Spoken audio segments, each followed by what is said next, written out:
you know, sometimes dreams are funny. And I mean, I used to dismiss dreams as if they're just dreams until I walked into the art museum and started recording some stuff and seen some things and played back some videos and seen some unusual similarities from a time frame difference of about 40 years in between. So this one was about, it was me and, well, first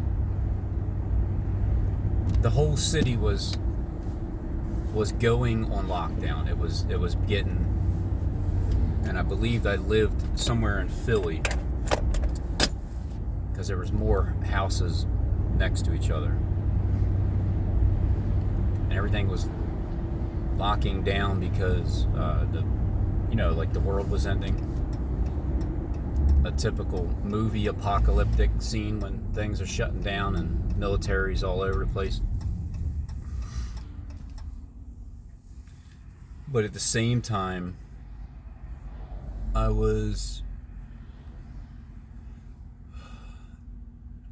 some kind of event took place, and so I was doing my detective work, dissecting it immediately. But this time I was around, I don't know, someone who was in charge of it. And I was telling that woman that as soon as I crack this case, I'm gonna rule the planet. Something along those lines. And then Christopher Green was in there. But he was cool.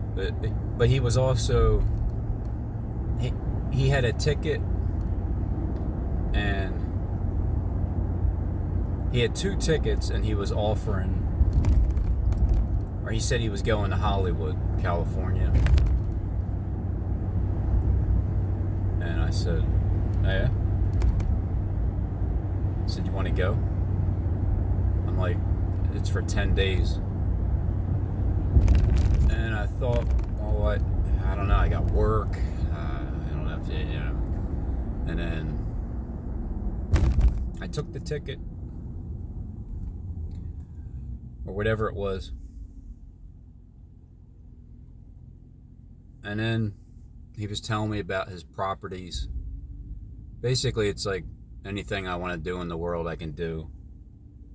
And he wasn't being cocky like usual, but he was showing me that he was other people too.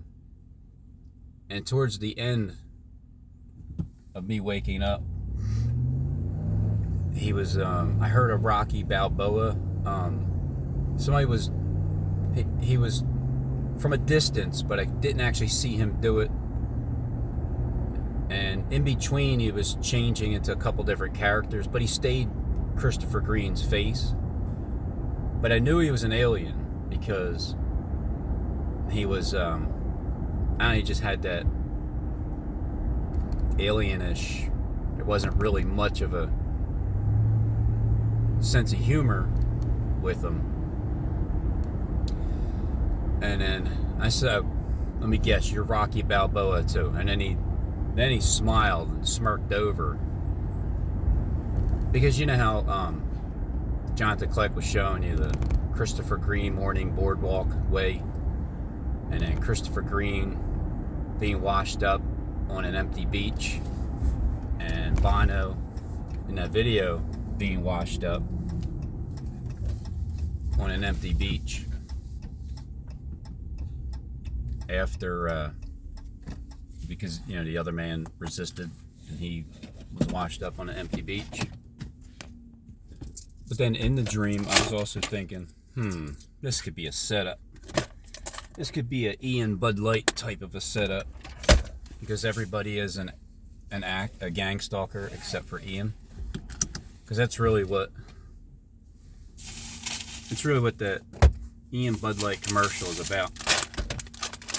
It's like everyone is an actor except Ian. And with the Gang Stalk Corporation, the only one that's not acting would be Ian, you know, in the theme. So in the dream, I felt like Christopher Green had some respect for me and liked me a little bit, or else he wouldn't even offer the ticket. But then, because it's hard to trust anybody from what I've been through, and rightfully so, it's just the way it is, that you always think that there's some kind of a string that's attached to it. And it probably was, because it's like that thing where before, you know, all the times I've made fun of you, Christopher, your character. But again, it's just a character. And it's right before, because it hasn't been settled. It's like we haven't fought yet. So everybody has a way of being just sneaky and backstabbing, but offering at the same time. So I mean, that was the dream. When people talk about their dreams and their visions of Jesus is coming and, you know, whatever, on the YouTube platform, I'd say about 95% of the people are full of poop. They're just, it's amazing how many YouTube agents there are. And not only that, how many channels there are. Let's say there's 200 million channels. Well, there's probably only,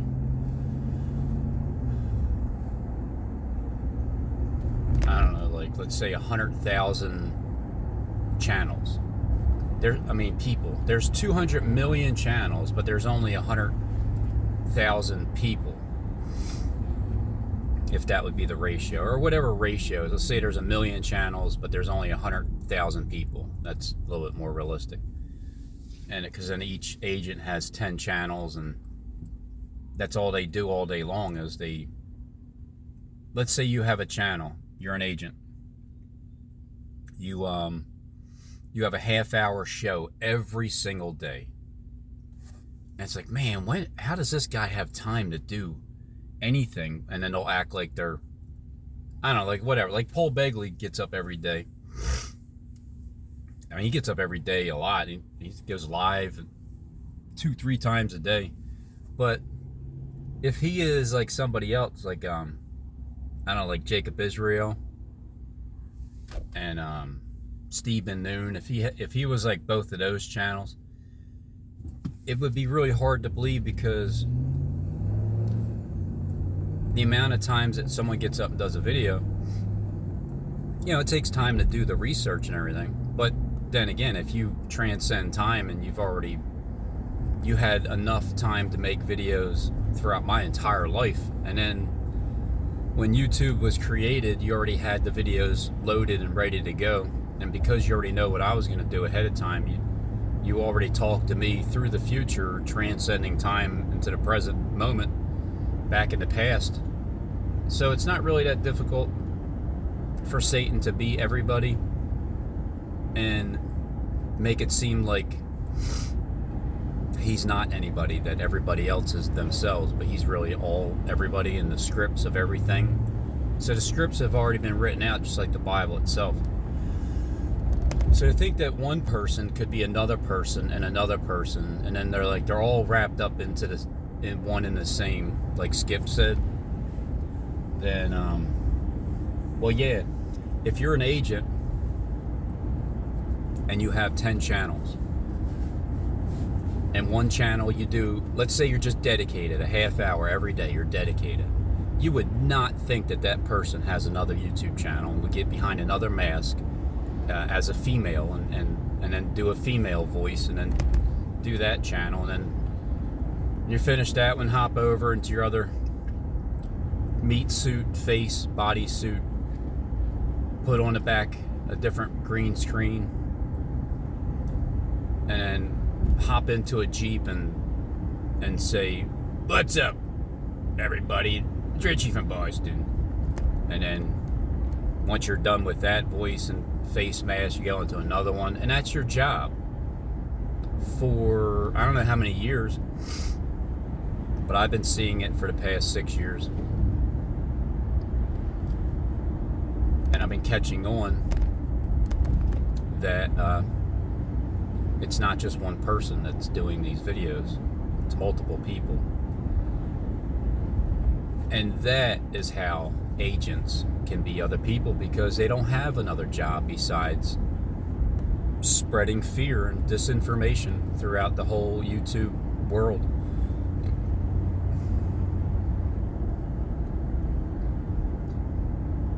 Then I had another dream a couple days ago, because I was watching a lot of Mary Magdalene, and I was watching some about, or even when Kleck was showing that one clip, I couldn't find it. It was in my mind, where Mary was, well, basically Jesus had to go and get her. He had to show up where she was at. He had to, you know, in spirit land, it's not actually showing up to an underground bar, but it's making it aware to Mary that he knows that she's part of the underground bar scene. And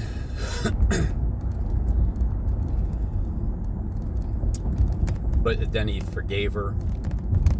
But why? What does it matter? He forgave her. Who's he? Because when he comes up to her in the first scene, at least in the Chosen, it gives you a better idea of what it's like physically, even though it's not completely realistic with the accents and everything. I can't wait to make my movie, because it's going to be a real one. It's going to be a real life type of Jesus in this day, right now, with electronics and driving vehicles, and what would Jesus do in 2022, right? Or it's 2023, but it rhymes. What would Jesus do in the year 2022?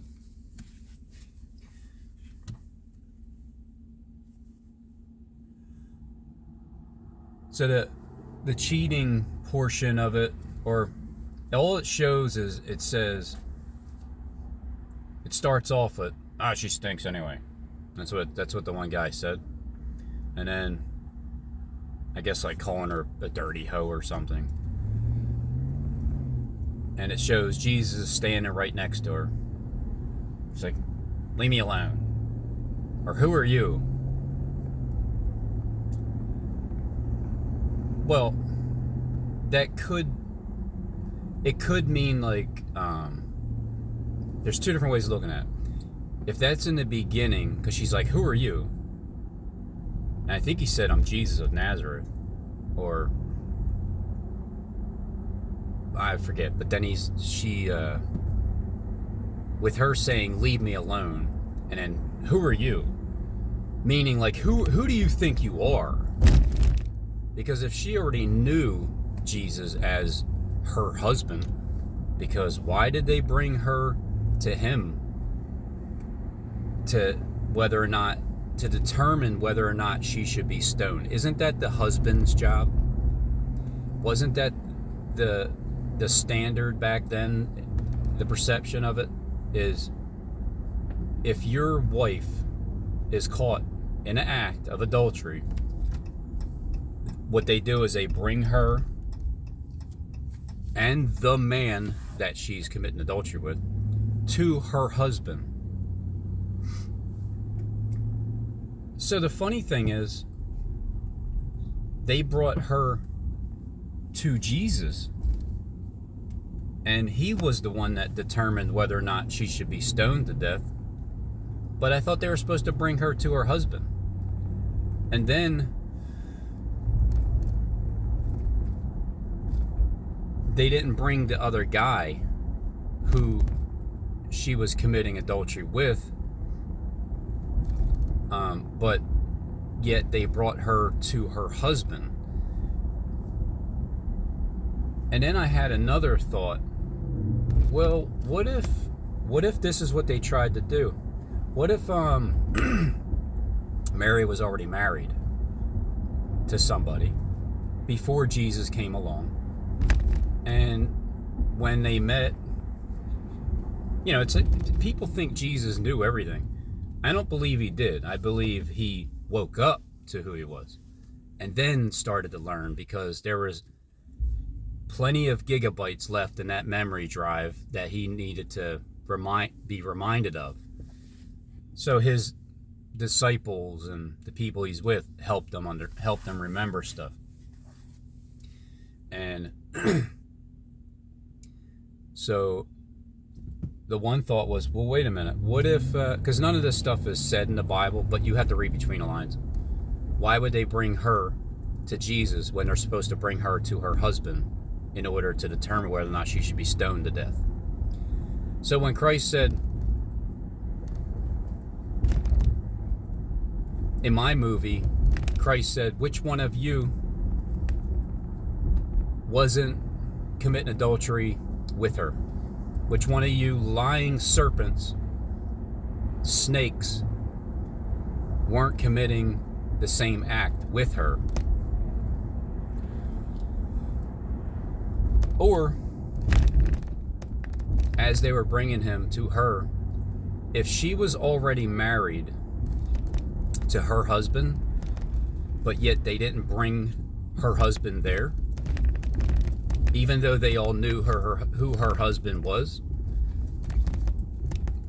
but she went and remarried Jesus without, saying that. But that would also mean that Mary was part of the Gang Stalk Corporation, because she was already part of something from before, and then she was caught committing adultery because she was married to Jesus. So therefore Jesus was an adulteress committing adultery with Mary because she was already married. And then what the devils do is, because they think they're so slick, and they know the scriptures, and or they know all the secrets because they're secret agent men, they'll use that against them, even though there's no actual proof.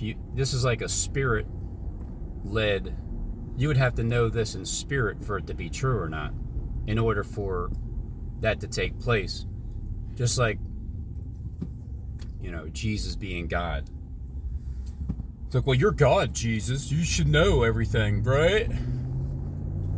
Nah, that's only in the end. In the meantime, there's always a birthing of something that you're birthed into it, and then you start to learn. Because why is it that Jesus always kissed Mary on the lips? Yeah, well, you greet each other with a holy kiss. Yeah, but you don't greet your brother and kiss him on the lips, do you?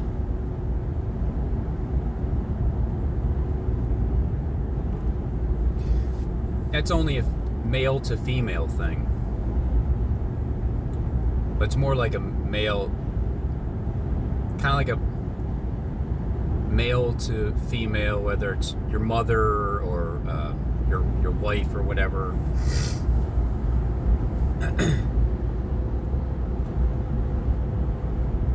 So the two theories that I've thought of, one of them's correct, I'm sure, because the other one doesn't. It leaves where's the guy? Number one, where is the dude that she was caught committing adultery with? And number two, were they even talking about a dude? Or are they talking about committing adultery because she was part of the gang stalk corporation, which is cheating on God? So therefore she's committing adultery in spirit. So she should be stoned. But if Jesus knew that and he forgave her because he knew the further end of the end result, then that's why he said, which one of you snakes is not a gang stalker? Throw the first stone. In my movie, I would say that. Which one of you snakes isn't a gang stalker? Which one of you aren't committing the same act of sneakily hiding and cheating on God? So considering that he knew those things about the people, why else was he being harassed and followed and gang stalked all the time? Because he was harassed, followed, and gang stalked all the time. It reminds me of the moment when I was down there with Polioli, the character that supposedly was living down in a van, and I met him down by the river, and he was standing next to me when we were talking, and he was making fun of me. You know, in the video I can tell that he was trying to imply that I'm some kind of queer boy or something. I don't know, like I am there to meet him because me and Boldly. But man, did I get you, man, did you get caught, Boldly. And then you're like, I'm not a Christian at all. I'm a follower. And then you put your middle finger up, scratching your face towards me, and you're like, I'm a follower of Jesus Christ. And then, oh wait, that's Christopher Green. I'll get you mixed up. You're probably the same person. Who knows? Could be Jonathan Kleck the entire time. The one that hated my guts in the beginning, but now loves me. So I wondered about that. The cheating part with Mary. And so he was drawing a line in the sand. I go into the art museum, I find that drawing of Jesus leaning over, writing just writing on the ground, but it looked like he etched a very big scratch inside of tile, it looked like. And then Bono in the video playing the same exact song in my recording at the same exact time. He's leaning to the side, writing there too. And considering I'm in the art museum, and considering Jonathan Kleck, the character that you see on the screen that has a face of a man and hair like a woman and has a sting in his tail, it could be a literal sting, a literal tail, but the sting in Jonathan Kleck's tail is when the real scorpions rise up out of the pit. The true scorpions are the ones that work for God, and when they sting, it's their sting does hurt, because their job is to turn people back to God through their stings. And and then knowing the male and female system, when considering Mary was accused, but yet nobody else was coming forth saying that they're the ones she's committing adultery with, because they're all a bunch of hypocrite liars. I don't know who they were, but they all left when he said that to him. So, because I've always wondered, what did he write in the sand?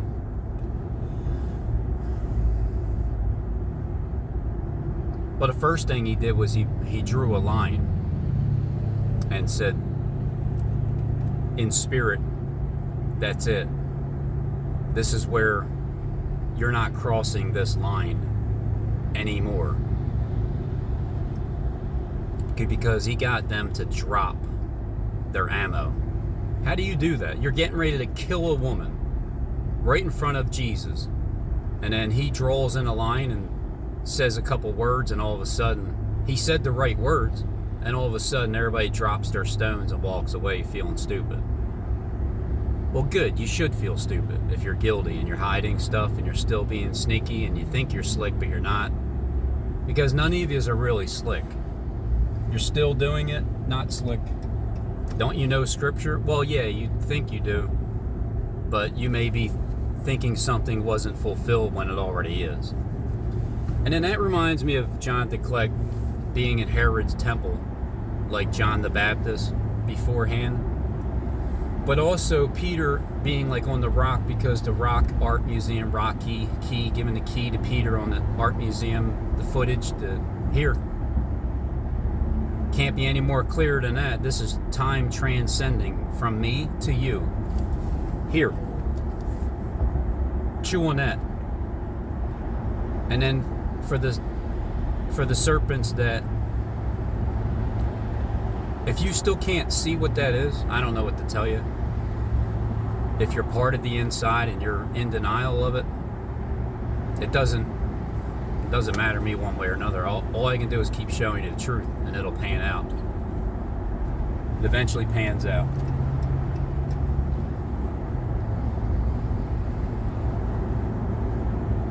But then Herod's temple. Oh, look. Here it is, right there.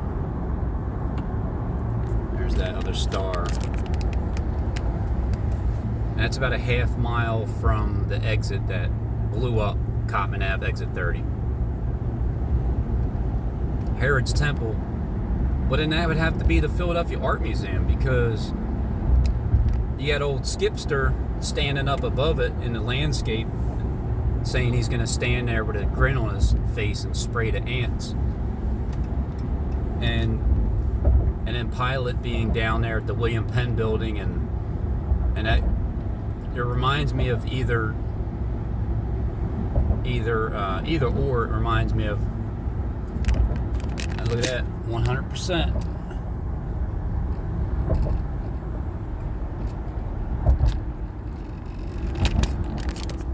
It reminds me of Derek Bros and or / Jacob Israel with the Pilate portion.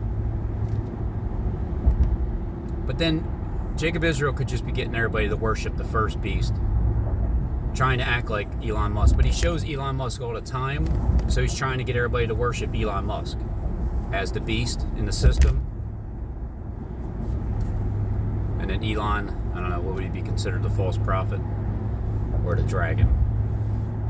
But anyway, the V for Vendetta movie, wearing the masked Falk face mask, like Derek Bros' mask, and then that building that looks like it's a similar look to the William Penn building in the movie blowing up.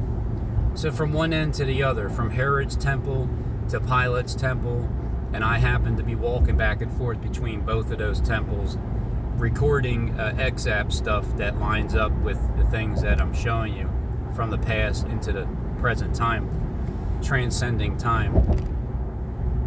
Take that, Peter, and gobble it all up.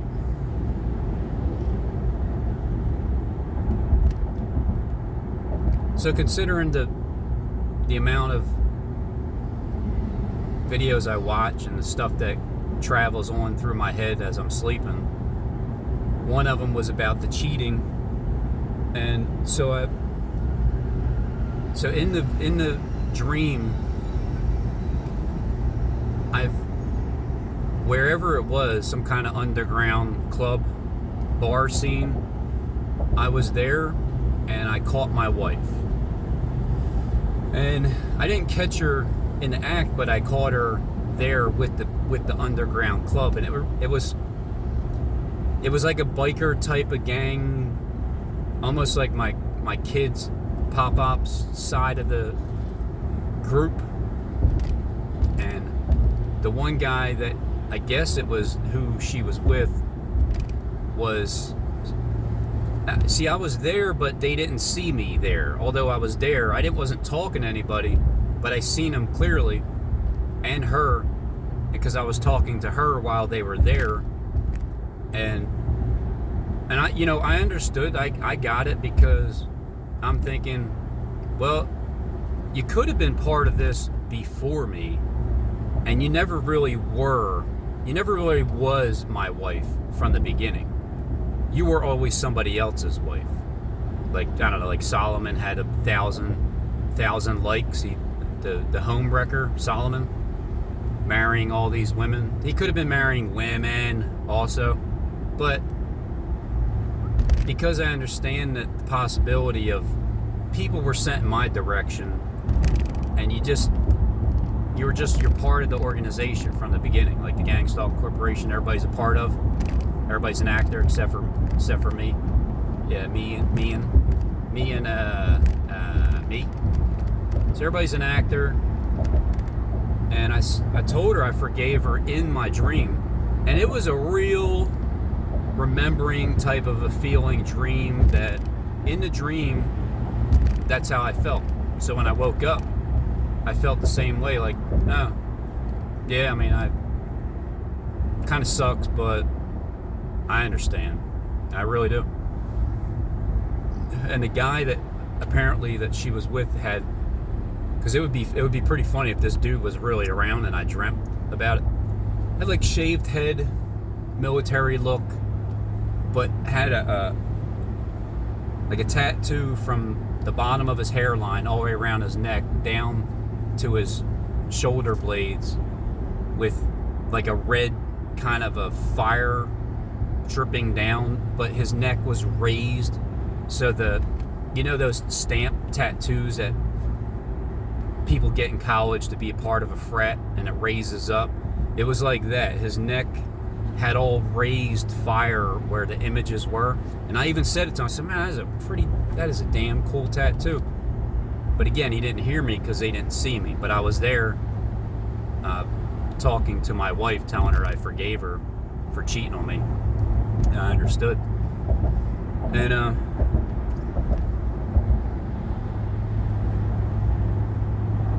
And then a couple of days later, I told her about the dream. And then I told her about all of it. That even if it's true, like, what am I going to do? You were part of something before you even met me. If that's the case, because I don't know if it is the case, but the reason why I say these things is because, if I'm being cheated on, and then the gang stalking corporation, the snakes that just have an evil intent all the time, you'll never change, you'll think it's funny, right? Because here's the thing, when things are done in secret, oh, you guys get off on it, don't you? It's like, Robin does. But when I already know, and or if it's true or not, my reaction towards the fact of something that is hidden, that if it is true, well, guess what? Here's how I feel about it. How you like that? Here's how I feel about it. And then what am I going to do? What's my actions? Well, you're going to see I'm not going to sit there and call my wife a whore. I'm not going to sit there and degrade her.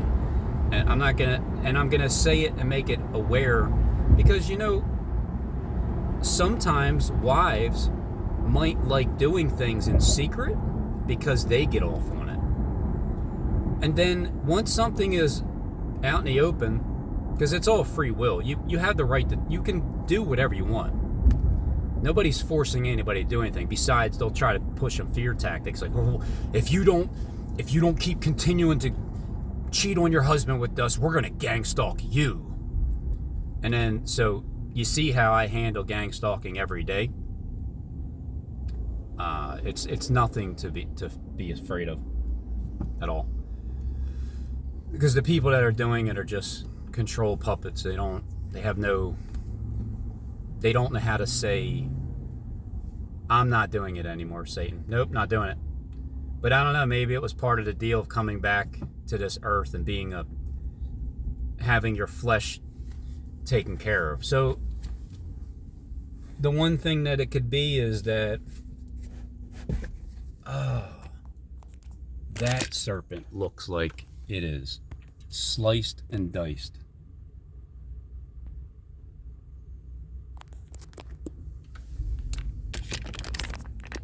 One of the things that I think people get is sexual, lustful fulfillings of your body.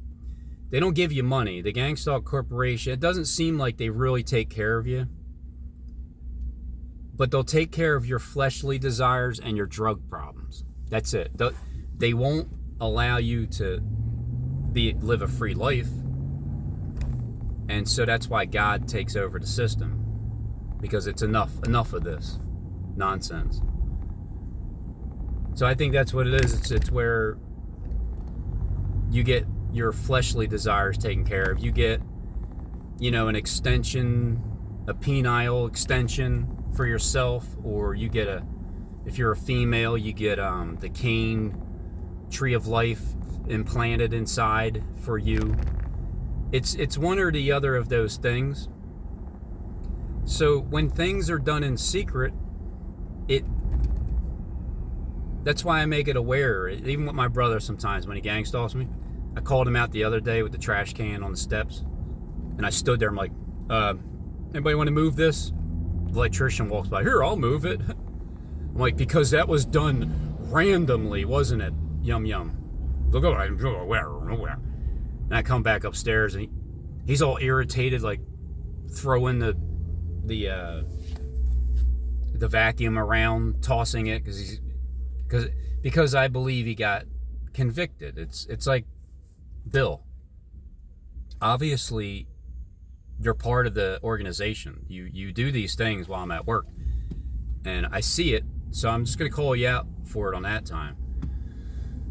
And then it's the same thing even with my wife, if she is or if she isn't. I don't really know, but I just look at it as, if she is, well, this is how I feel about it. And at some point, I will be with you again.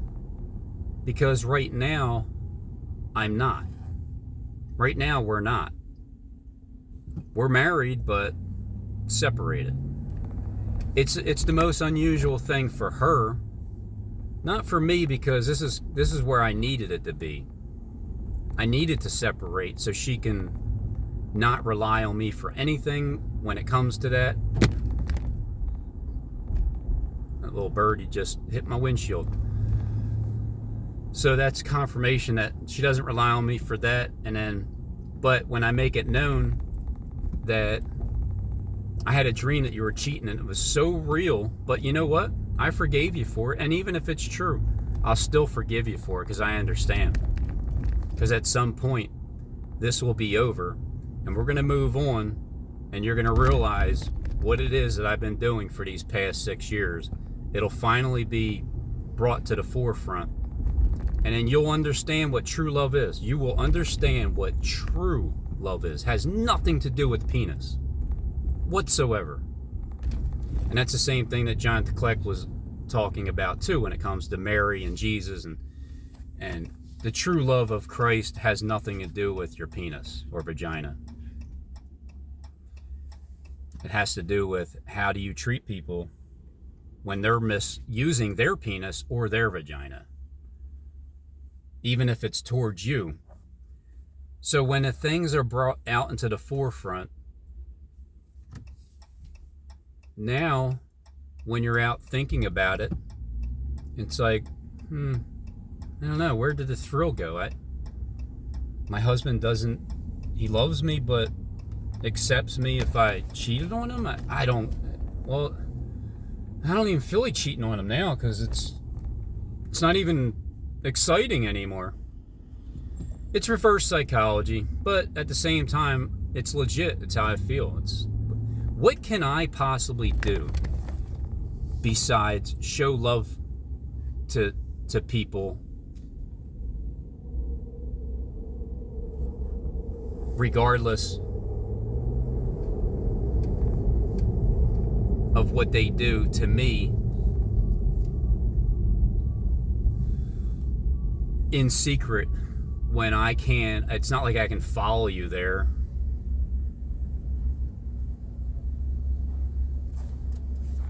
and see what you're doing all the time. All I can do is hop.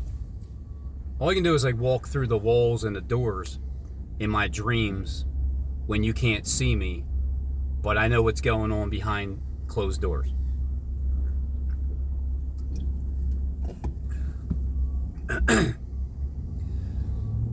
So when they're true like that, and it's revealed and I talk about it, if this is the case like this, well, here's how I feel about it. If that's the case, well, here's how I feel about it. And then it doesn't change. I've learned to, oh boy, it's gang stalking haven, huh? I've learned to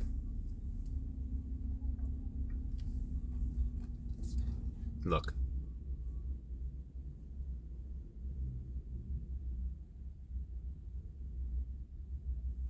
They're just going to walk in the middle of the street. Do you think that's purposely done or what? I've learned not to attach feelings to things one way or another when things are done purposely. Or if things are done and you don't really know that it's true, but if you look at it as it is and you don't attach your feelings towards it, hateful feelings, you won't get upset at even gang stalkers just walking, being ignorant, blocking the street. That's how I handle things, is detach feelings from every scenario. Look at it from every angle and don't attach your feelings to it. Oh yeah, and then the last thing is off topic, or maybe on topic. Remember Jonathan Clegg was doing his clap, and then all of a sudden you couldn't hear it. There was like a malfunction or something, supposedly. And then Justin gets up, does a video. He does some kind of goofy clap, but overclaps a couple times, saying move accordingly. And it just sounded like, what's her name? Herodias wanted the head of John the Baptist on a platter.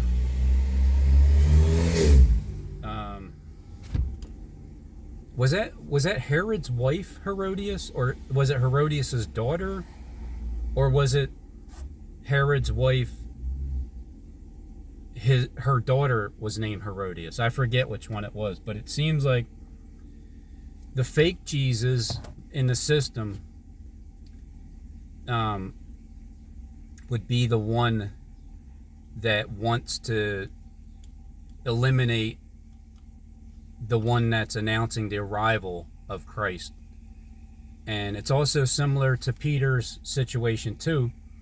And then considering how characters, once one of them dies off, becomes another character in the Bible. They don't ever die. They just transfer from character to character, transfer from male to the female character. So whoever Mary Magdalene was is also the male character, one of the disciples somewhere along the lines. And so it just seems like Justin Michael is always angry with Jonathan Clegg for whatever reason. Maybe it's because he's not announcing your arrival, or he's not announcing Jacob Israel's arrival, or he's just not announcing anyone's arrival that you want him to announce. So therefore his head must be taken and given to Herodias' daughter, or Herod, or Herod's daughter, or his wife's daughter, who said, this is what I want. But Herod liked John the Baptist. I mean, he was in his palace. Of course he likes him. So, not that he's actually going to die, but even if he did get beheaded, it just means his head is being taken, transferred onto his eternal body. I was going to show that clip, but Justin took the video down real quick, so I wasn't able to show it. But it was definitely, he was definitely referring to Jonathan Click. And then Jonathan Click is having problems, computer issues with being able to hear the clap. And when Justin gets up slightly irritated about it, he's doing the clap. So he's talking about Jonathan Click and having malfunction issues. And, you know, considering someone that's not part of the inside, that's not an agent or works for the Illuminati, it's kind of amazing the authority and the power that you would have if it wasn't all scripted.